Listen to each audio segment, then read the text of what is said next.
오늘 본문 22절로 23절 건축자가 버린 돌이 집 모퉁이의 머릿돌이 되었나니 이는 여호와께서 행하신 것이요 우리 눈에 기이한 바로다라는 이 비유는 신약성경 마태복음 21장 42절에서 예수님이 직접 당신을 적대시하는 유대인들을 겨냥하시면서 당신 자신에게 적용하셨던 아주 유명한 구절입니다.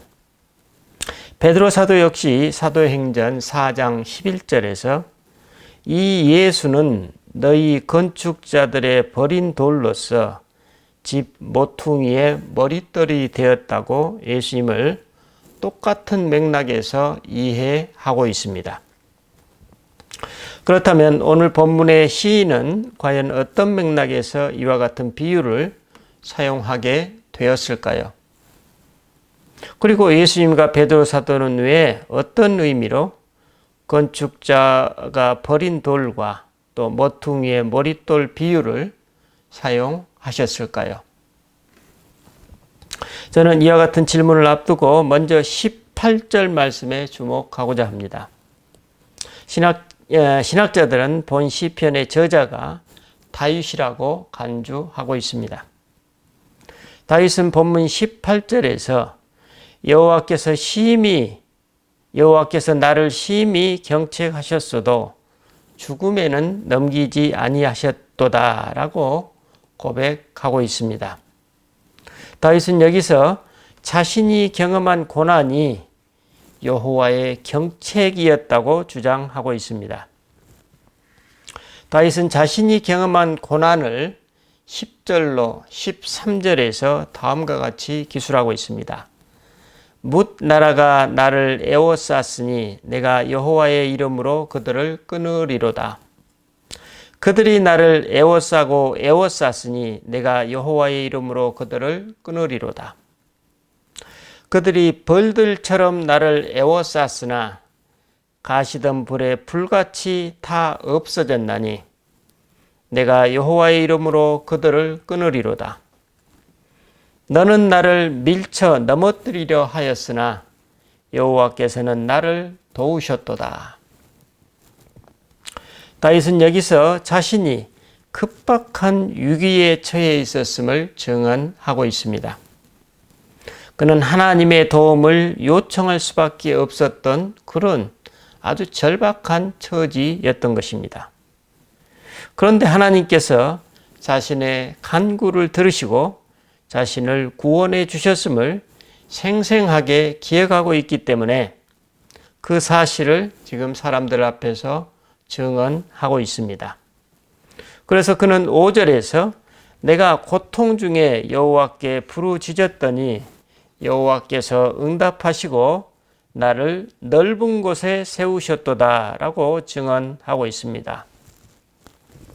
이 구절에서 넓은 곳이란 또 다른 다윗의 시 시편 31편 8절에 나를 원수의 수중에 가두지 아니하셨고 내 발을 넓은 곳에 세우셨음이니이다 라는 비슷한 용례가 소개되고 있습니다. 즉 수중에 가둔다는 말에 대비되는 개념으로 넓은 곳이란 표현을 사용하고 있습니다. 그러므로 넓은 곳이란 지상의 광활한 장소, 즉 자유로운 것을 의미하고 있습니다. 그러므로 다윗은 본문 5절에서 성도가 어둠 속에 속박되어 있는 고난의 때, 즉 기도하기에 가장 어렵고 난감할 때 오히려 더욱 기도하여서 모든 속박으로부터 자유롭게 해주시는 하나님을 경험했다고 증언하고 있습니다. 그리고 6절로 7절에서 여호와는 내 편이시라 내가 두려워하지 아니하리니 사람이 내게 어찌할까. 여호와께서 내 편이 되사 나를 돕는 자들 중에 계시니 그러므로 나를 미워하는 자들에게 보응하시는 것을 내가 보리로다. 다윗은 여기서 그가 어떻게 속박으로부터 벗어나 자유롭게 되었는지 증언하고 있습니다. 우리 심리학적인 관점에서 우리 인간이 겪을 수 있는 가장 깊은 고통은 바로 고립감이라고 말합니다. 오늘 본문의 다윗도 바로 이러한 깊은 고립감 속에 있었음을 알 수 있습니다. 10절에서 12절에 묘사되고 있는 뭇 나라가 나를 에워쌌으니, 그들이 나를 에워싸고 에워쌌으니, 그들이 벌들처럼 나를 에워쌌으나 라는 이 표현에서 우리는 다윗이 얼마나 깊은 고립감을 경험했는지 짐작할 수 있습니다. 여기서 다윗은 자신이 두려운 원수들의 속박에서 벗어나 자유롭게 되었던 비법이 바로 여호와의 이름으로 그들을 끊어버렸다고 증언하고 있습니다. 그는 눈에 보이는 사람을 의지하지 않고 하나님을 의지하면서 두려움과 공포심으로 협박했던 그 어둠의 영들을 끊어내었던 것입니다. 그래서 그는 8절로 9절에서 고백하고 있습니다. 여호와께 피하는 것이 사람을 신뢰하는 것보다 나으며 여호와께 피하는 것이 고관들을 신뢰하는 것보다 낫도다. 아이러니한 일이지만 우리들 대부분은 고립감을 경험하면 할수록 힘 있는 사람, 눈에 보이는 그럴듯한 사람들에게 의지하려는 유혹을 받게 됩니다. 하지만 다윗은 그 유혹들을 과감히 끊어내 버렸습니다. 아마도 보통 사람들 같았으면 나도 이런 불합리를 겪었고 지내왔으니 너희들도 나처럼 이런 것쯤은 받아들여야 한다는 유의 무의식적인 자기 합리화에 빠져서 보복과 보복의 악순환에 휩싸였을 텐데 다윗은 그렇게 하지 않았던 것 같습니다.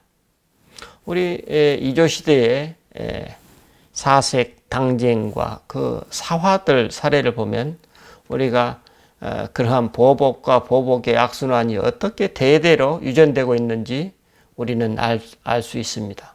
어쩌면 오늘날 정치권에 있는 분들의 상당수가 그러한 우리들 조상들로부터 내려온 뼛속 깊은 그 당쟁의 그런 악습들이 지금도 그대로 유전되고 있지 않는가, 이렇게 우리는 직감할 수 있습니다. 어쨌든 그는 여러분 어떻게 이처럼 어두운 악습의 고리를 끊어낼 수 있었을까요? 그렇습니다. 그는 아마도 이스라엘에서 가장 힘있고 가장 큰 권력을 가졌던 사울 왕이 변질되는 모습을 가장 직접적이고 가까이에서 경험하면서 인간 무상과 권력 무상의 이 세상을 뼈저리게 느꼈던 것 같습니다. 사울은 하나님이 아니라 인간 다윗을 두려워했기 때문에 그는 인간들을 의지했고 그에 비례하여서 오히려 더욱 깊은 고립감 속에 빠져 공포와 두려움이라는 흑암을 경험하게 되었고, 그래서 그는 자기 스스로 무너지게 됩니다. 그리고 자신에게 가장 충성스러웠던 다윗을 오히려 죽이려고 했던 그 모습을 우리가 성경에서 생생하게 볼 수 있습니다. 다윗은 사울의 이러한 모습을 가장 가까이에서 직접 목격하게 됩니다. 그래서 다윗은 자신이 사울왕에 의해 철저히 고립될 때마다 사울왕 안에서 활동하고 있는 악한 영을 늘 분별해내고 그것을 주시했던 것입니다. 다윗은 그 악한 영을 가장 잘 다룰 수 있는 자는 인간이 아니라 만군의 왕 하나님이심을 알고 그분을 전적으로 의지했던 것입니다. 그가 이처럼 하나님을 신뢰하자 하나님의 응답을 경험하게 됩니다. 13절로 14절입니다. 너는 나를 밀쳐 넘어뜨리려 하였으나 여호와께서는 나를 도우셨도다. 여호와는 나의 능력과 찬송이시여 또 나의 구원이 되셨도다. 그가 늘 하나님을 신뢰하자 하나님께서 늘 다윗과 함께 하셨고 자신을 도우셨다는 것입니다. 그래서 그는 고립감이라는 두려움과 공포에서 벗어날 수 있었다고 수레하고 있습니다. 하나님 부재의 상태가 아니라 늘 하나님 현존 속에 머물러 있었기 때문에 그는 사람이 내게 무슨 짓을 할 수 있겠는가라는 반어법을 구사하고 있습니다. 여기서 다윗이 말하고 있는 사람이라는 용어는 하나님과 대비되는 무능한 인간, 보잘것없는 인간을 의미하고 있습니다. 이런 맥락에서 다윗은 시편 27편 1절에서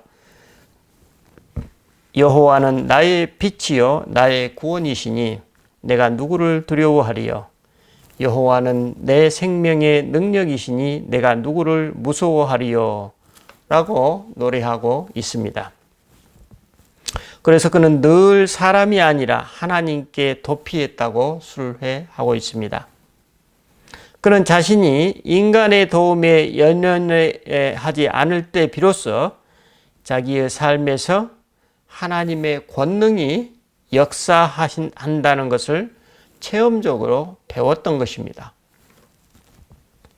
다윗은 이와 같은 구원받은 자의 삶을 15절로 16절에서 묘사합니다. 의인들의 장막에는 기쁜 소리, 구원의 소리가 있으며 여호와의 오른손이 권능을 베푸시며 여호와의 오른손이 높이 들렸으며 여호와의 오른손이 권능을 베푸시는도다. 여기서 주석가들은 의인들의 장막을 승리자들의 장막 혹은 개선의 장막으로 번역하고 있습니다. 이는 이스라엘 군대가 왕의 무사귀환을 축하하면서 불렀던 노래라는 것입니다. 이런 맥락에서 메시아의 도래를 예언하는 말씀, 우리가 잘 알고 있는 스가랴 9장 9절에서는 이 부분을 본문처럼 의롭다고 번역하고 있습니다. 그렇죠? 보라, 내 왕이 내게 임하시나니 그는 공의로우시며 구원을 베푸시며 겸손하여서 나귀를 타시나니 나귀의 작은 것 곧 나귀 새끼니라. 어떤 의미입니까? 여기서 말씀하고 있는 의인들의 장막은 그리스도를 믿는 신앙인들의 삶을 예표하고 있고 또 하나님의 오른손은 하나님의 구원과 도우심을 상징하고 있습니다. 그리고 그 오른손이 높이 들렸다는 것은 하나님의 은혜가 크게 나타났으며 그래서 그 광채가 드러났다는 의미입니다. 다윗은 바로 이런 맥락에서 하나님과 그 백성들의 삶을 찬양합니다. 19절로 21절입니다. 내게 의의 문들을 열지어다. 내가 거리로 들어가서 여호와께 감사하리로다. 이는 여호와의 문이라. 의인들이 거리로 들어가리로다. 주께서 내게 응답하시고 나의 구원이 되셨으니 내가 주께 감사하리이다. 여기서 의의 문이란 성전의 문 혹은 예루살렘의 성문을 가리키고 있습니다. 성전의 문은 하나님과 그분의 백성이 서로 만나는 장소로 들어가는 입구이므로 의의 문이 되는 것이고 예루살렘의 성문 역시 승리의 개선문을 상징함으로써 영적 싸움에서 승리한 사람들이 하나님께 들어가 그분께 감사드리는 삶을 묘사하고 있습니다. 이를 예수 그리스도의 빛으로 해석한다면 그리스도께서 하나님께로 들어가는 문을 십자가에서 열어주셨으니 그리로 들어가서 그 구원의 하나님께 감사하라는 것입니다. 그러면 어떻게 감사하게 될까요? 17절 말씀입니다. 내가 죽지 않고 살아서 여호와께서 하시는 일을 선포하리로다. 그래서 내가 죽지 않고라는 표현을 통해 다윗은 자신이 거의 사망의 위협 속에서 거의 죽을 지경에 처해 있었음을 수뢰하고 있습니다. 다시 말하면 그는 완전히 포기할 수밖에 없는 상황 속에서 다시 소망을 얻었기 때문에 이렇게 선포하고 있다는 것입니다. 어떤 선포입니까? 그렇습니다. 여호와께서 행하시는 일을 선포한다는 것입니다. 어떻게요? 그 자신의 존재와 그가 살아가는 삶을 통해서 하나님께서 하시는 일을 드러내겠다는 것입니다. 적어도 다윗에게 있어서 여호와께서 하시는 일을 선포한다는 것은 자신이 의의 길을 걸으면서 이루어진다는 것입니다. 그가 가는 의의 길은 자신을 돌보시고 구원하시는 하나님의 자비와 사랑을 경험하면서 그 자비와 사랑을 자기 삶의 여정 중에서 만나는 사람들에게 세상에 베푸는 것으로 드러나게 될 것입니다. 그가 이처럼 의의 길을 가는 것, 그것 자체가 그가 경험하고 있는 구원이고 그 의의 길 자체가 그가 체험한 하나님 그분께 대한 응답이고 그분 자녀로서의 길이라고 볼 수 있습니다. 그러므로 그가 뭔가를 이루어서가 아니라 그가 가고 있는 의의 길 자체가 가장 큰 복이라는 의미입니다.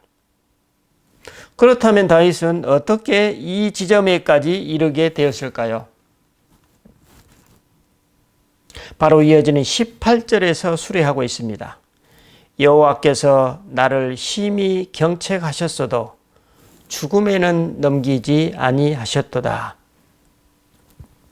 다윗이 이 구절에서 고백하고 있습니다. 자신이 경험한 고난이 하나님께서 자신을 죽음에 넘겨주기 위해서가 아니라 그의 인생에 새로운 의미가 주어지는 그 순간에 이르기까지 하나님께서 자신을 이끄시기 위해 자신에게 시련을 허락하셨다는 것입니다. 그러므로 다윗에게 있어서의 구원은 그가 성취한 무엇이 아니라 그가 경험해온 고난의 과정이 자연스럽게 가져다 준 열매요 결과였음을 알 수 있습니다. 다시 말하면 그에게 임했던 여호와의 경책, 그가 죽음의 강을 건너면서 그는 그 모든 과정을 통해 알게 된 자신의 한계, 그 한계를 경험하면서 따라왔던 겸손, 그리고 그 모든 것을 통한 하나님 구원의 손길을 절절히 체감하게 된 것입니다. 그는 이 모든 과정을 통해 순전히 하나님 그분의 것이 된 것입니다. 그분의 소유가 된 것입니다. 그가 하나님의 것이 된 그만큼 그는 자기 존재와 삶을 통해 하나님이 하시는 일을 세상에 드러낼 수 있게 된다는 고백이요, 증언이요, 선포입니다. 그래서 그는 14절과 21절 두 번에 걸쳐서 여호와는 나의 구원이 되셨다라고 증언하고 있습니다. 나의 구원이 되셨다. 여기서 되셨다라는 표현은 뭐예요? 그가 경책을 당하는 과정이 어떠했을지, 그리고 하나님께서 나를 죽음에 넘기지 아니하셨다는 고백이 무엇을 의미하고 있는지, 또 그 과정 중에 그 자신도 모르게 자기 안에 자리 잡게 된 하나님께 대한 신뢰와 감사가 어떠한지 오늘 우리가 짐작할 수 있습니다. 인생의 진미를 드러내는 참으로 아름다운 묘사입니다. 아마도 예수님은 우리가 이 세상을 살아가면서 경험하는 이러한 삶의 깊이와 인생의 진미를 염두에 두시면서 아버지 하나님과 함께 하시는 당신 자신의 삶을 다음과 같이 절묘하게 묘사하셨을 것입니다. 건축자가 버린 돌이 집 모퉁이의 머릿돌이 되었나니 이는 여호와께서 행하신 것이요 우리 눈에 기이한 바로다. 이 땅을 살아가는 우리 인생들을 향한 참으로 아름다운 하나님의 신비를 노래하고 있습니다. 다시 말하면 건축자의 버린 돌과 모퉁이의 머릿돌 모두가 하나님을 믿는 이 땅의 모든 사람들이 불가피하게 경험하게 되는 삶의 실상이라는 것입니다. 그러므로 다윗의 이 시가 십자가와 부활이라는 예수님의 삶을 상징하고 있듯이 신앙 안에서 살아가는 우리 보통 인간의 삶의 실상이 그렇다는 것을 보여주고 있습니다. 여러분, 오늘 우리는 질문합니다. 나는 하나님 안에서 의의 길을 가고 있고 그렇게 살려고 발버둥 치고 있는데 오늘 내 삶의 실상은 왜 이러한가? 이런 질문을 마주하고 있는 우리에게 오늘 말씀이 응답하고 있습니다.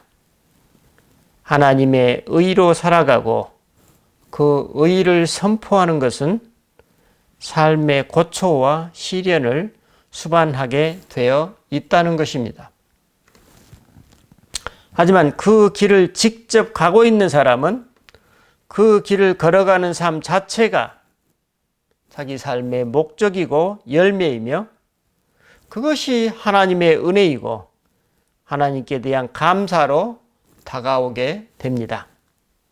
바로 이것이 우리 인간들의 눈에 기이한 바로 보인다는 것입니다. 여러분 혹시 오늘 외롭고 고된 길을 걷고 계시지는 않습니까? 오늘 나와 함께 그 길을 걷고 계시는 하나님을 만나시기 바랍니다. 기도하십시다. 주님, 오늘 우리는 신앙 안에서 살아가면서 예수님께서 당신 자신을 비유하셨듯이 건축자의 버린 돌과 같이 혹은 모퉁이의 머릿돌처럼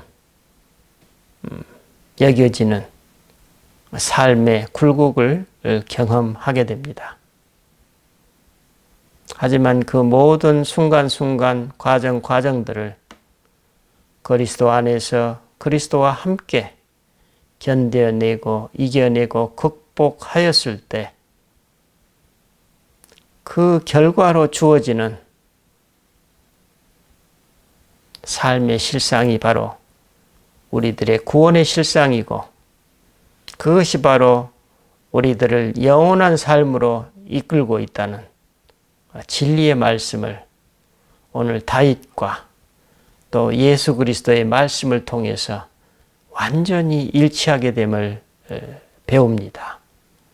주님, 우리가 예수 그리스도의 삶을 이처럼 내 삶 속에서 받아들이고 함께 함으로써 이 땅에서 살아가는 온전한 복을 더 깊이 또 더 넓게 경험하는 은혜를 경험케 하옵소서. 감사드리고 우리 주 예수 그리스도 이름으로 기도드립니다. 아멘.